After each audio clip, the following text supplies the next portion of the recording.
Sejak diselenggarakan perdana pada 1996, ada 10 negara di kawasan Asia Tenggara yang ikut meramaikan kompetisi 2 tahunan ini, termasuk Timnas Indonesia. Dari penyelenggaraan perdananya tersebut, Piala AFF juga kerap bertransformasi nama turnamen. Situasi ini terjadi berdasarkan sponsor utama yang menyokong turnamen tersebut.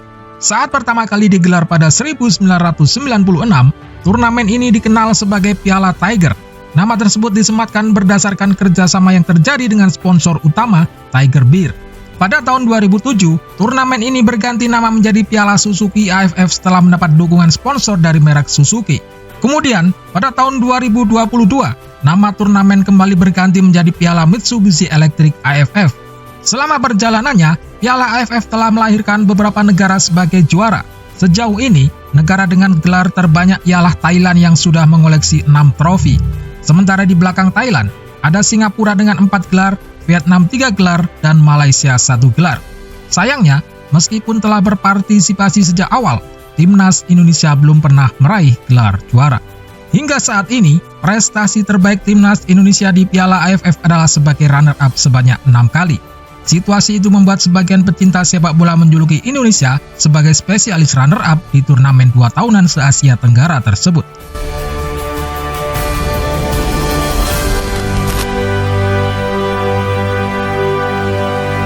Timnas Indonesia pertama kali masuk final pada Piala Tiger 2000. Timnas ketika itu diasuh oleh pelatih Nandar Iskandar. Berada di grup A bersama Filipina, tuan rumah Thailand dan Myanmar, Timnas Garuda hanya mampu finish sebagai runner-up di bawah sang tuan rumah. Namun, ada yang unik di fase grup saat Timnas dibantai Thailand 4-1, yakni sang arsitek Timnas saat itu, Nandar Iskandar, tiba-tiba diberhentikan oleh manajer Timnas. Hal itu sontak membuat Timnas disorot media karena tanpa pelatih di tengah kompetisi. Asisten pelatih Timnas Dananjaya dan Rudy Kelges akhirnya ditunjuk sebagai caretaker.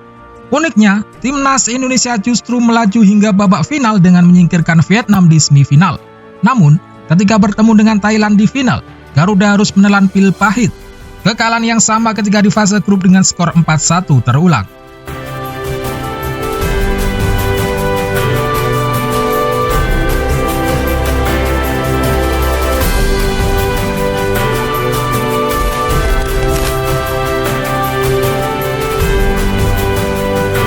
Pada Piala Tiger edisi 2002, harapan juara kembali muncul. Tahun itu adalah final yang paling nyaris bagi Timnas Indonesia meraih juara hingga detik terakhir. Indonesia bersama pelatih asing Ivan Kolev tergabung dalam grup A bersama Vietnam, Filipina, Myanmar, dan Kamboja. Lolos sebagai runner-up grup di bawah Vietnam, Timnas Indonesia mampu menyingkirkan Malaysia di semifinal lewat gol tunggal Bambang Pamungkas. Di final, Timnas Garuda kembali bertemu Thailand. Momen dramatis terjadi ketika Indonesia tertinggal 2-0 terlebih dahulu dari Thailand.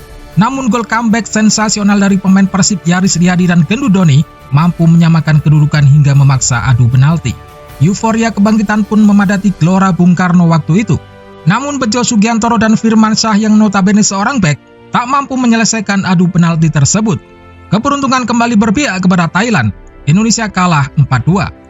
Dalam kekalahan tersebut, Ivan Kolev berkata bahwa Timnas kurang berlatih adu penalti jelang laga.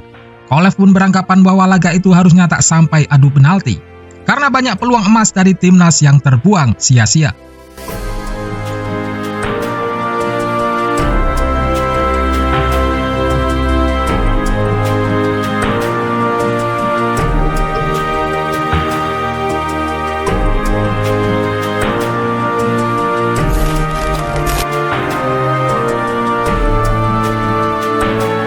Piala AFF 2004, Indonesia ketika itu dilatih pelatih asal Inggris Peter Witt. Bersama Peter Witt, Indonesia menjadi fenomena tersendiri.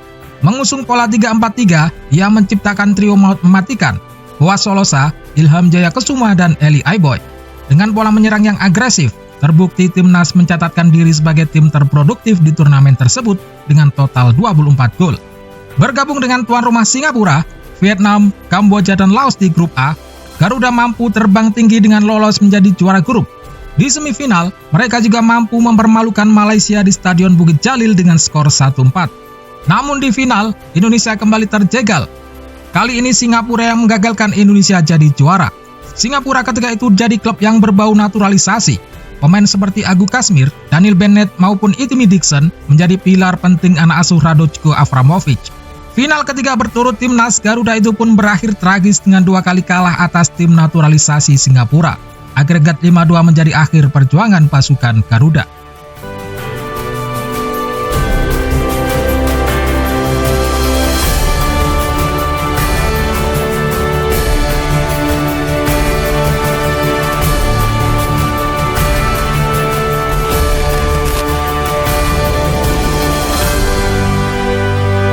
Piala AFF 2010, di mana euforia berlebih ketika itu menyihir seluruh pecinta sepak bola tanah air di Gelora Bung Karno. Kali ini timnas diarsiteki pelatih asing asal Austria Alfred Riedel. Di bawah Riedel, Indonesia menjadi kekuatan menakutkan dengan komposisi pemain baru dan pemain naturalisasi, Christian Gonzalez. Tampil apik di fase grup dengan membantai Malaysia, mengalahkan Laos, dan menyingkirkan Thailand, memunculkan optimisme berlebih bahwa Indonesia mampu meraih juara. Menghadapi Filipina di semifinal yang juga penuh dengan naturalisasi macam Young Husband bersaudara, Irfan Bahdim dan kawan-kawan pun mampu menghentikannya dengan agregat 2-0. Indonesia melangkah ke partai puncak. Garuda menatap final dengan keyakinan yang tinggi. Sebab, Indonesia akan bertemu musuh bebuyutan Malaysia yang di fase grup sudah pernah dibantai. Maka media pun heboh bahwa timnas Indonesia dikabarkan seolah akan meraih trofi Piala AFF tahun 2010. Sayang, nasib Indonesia di final justru kembali berujung tangis. Kemenangan 5-1 atas Malaysia di babak penyisihan dibalas di partai final. Indonesia kalah agregat 4-2 di final atas Malaysia.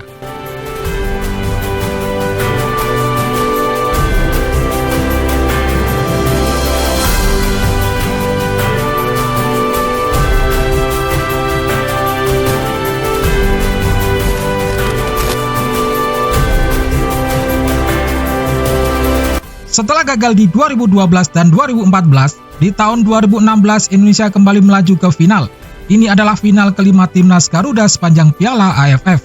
Timnas Indonesia bisa dikatakan menjalani persiapan yang pas-pasan pada Piala AFF edisi 2016 karena baru terlepas dari sanksi FIFA. Pemilihan Alfred Riedel sebagai pelatih juga diambil di tengah keterbatasan yang ada. Mengingat di 2014, dia sudah dicap gagal total. Bergabung dengan Thailand, Vietnam, dan Singapura di grup A, Indonesia ketika itu hampir gugur. Namun, timnas secara dramatis mampu lolos di pertandingan terakhir hidup mati melawan Singapura lewat gol Andi dan Lili Pali. Bertemu Vietnam di semifinal juga kembali menguras emosi publik tanah air. Unggul 2-1 kalah menjadi tuan rumah di Pakansari, Indonesia dipaksa bermain hingga babak extra time di kandang Vietnam. Gol penalti Manahati Lestusen di babak tambahan akhirnya mampu mengantarkan timnas ke final dengan agregat 4-3. Namun, harapan menjadi juara kembali pupus. Setelah nyaris juara hingga menit terakhir di tahun 2002, kini di 2016 hal itu terulang kembali. Menang 2-1 atas Thailand di Pakansari membuat satu langkah kaki Indonesia menuju ke tangga juara. Akan tetapi, 2 gol Thailand di kandang sendiri tak bisa disamakan 1 gol pun oleh timnas Indonesia. Hadiah kartu merah Abduh Lestaluhu yang ikonik itu juga mewarnai kekalahan timnas Indonesia dengan agregat tipis 3-2.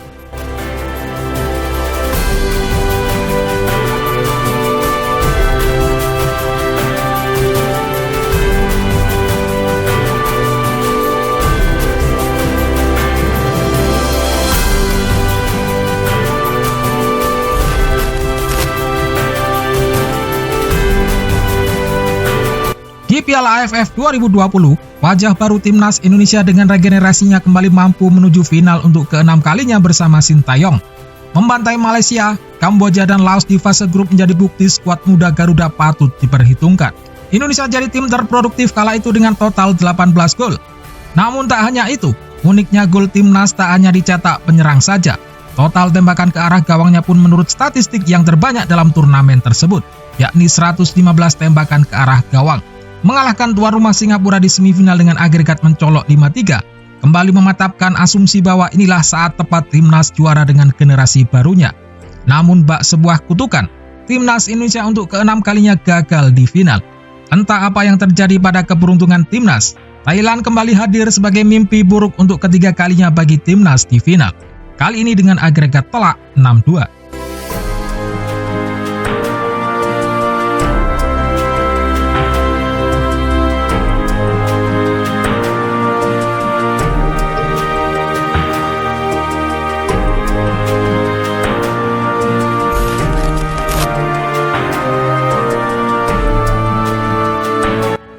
Timnas Indonesia kembali terlibat dalam Piala AFF edisi 2024, namun diprediksi akan kesulitan menjuarai Piala AFF 2024 karena memilih menurunkan skuad usia muda. Prediksi ini ditulis oleh media asal Amerika Serikat ESPN. Keputusan penting diambil PSSI dan Sintayong soal partisipasi Indonesia di Piala AFF 2024. Sebab, daripada tampil dengan komposisi terbaik, Indonesia justru memanggil mayoritas pemain berusia di bawah 22 tahun. Indonesia memanggil banyak wajah baru untuk Piala AFF 2024. Sebanyak 24 nama sudah ditetapkan sebagai skuad final. Di Piala AFF 2024, Timnas Indonesia harus bersaing dengan negara kuat Vietnam, serta 3 tim kuda hitam lainnya, yakni Filipina, Myanmar, dan Laos. Sintayong dan PSSI memutuskan untuk tak memanggil sederet pilar mereka yang berlaga di kompetisi Eropa dan Amerika Serikat. ESPN menyebut bahwa Sintayong dan PSSI lebih memilih mempersiapkan skuad untuk gelaran SEA Games 2025 yang digelar di Thailand pada Desember 2025 mendatang. Berdasarkan analisis tersebut, ESPN pun menilai peluang Timnas Indonesia untuk menyudahi rasa penasaran akan gelar juara Piala AFF bakal sangat tipis di edisi kali ini. Selain itu, ESPN juga menilai bahwa kini Vietnam bisa menjadi unggulan utama di grup B. Apalagi, mereka juga mempersiapkan turnamen ini dengan sangat serius. Dengan melihat kembali pengalaman pahit tersebut, banyak yang bertanya-tanya tentang peluang Indonesia di Piala AFF 2024. Apakah mereka mampu mengakhiri penantian panjang untuk meraih gelar juara di pentas Piala AFF?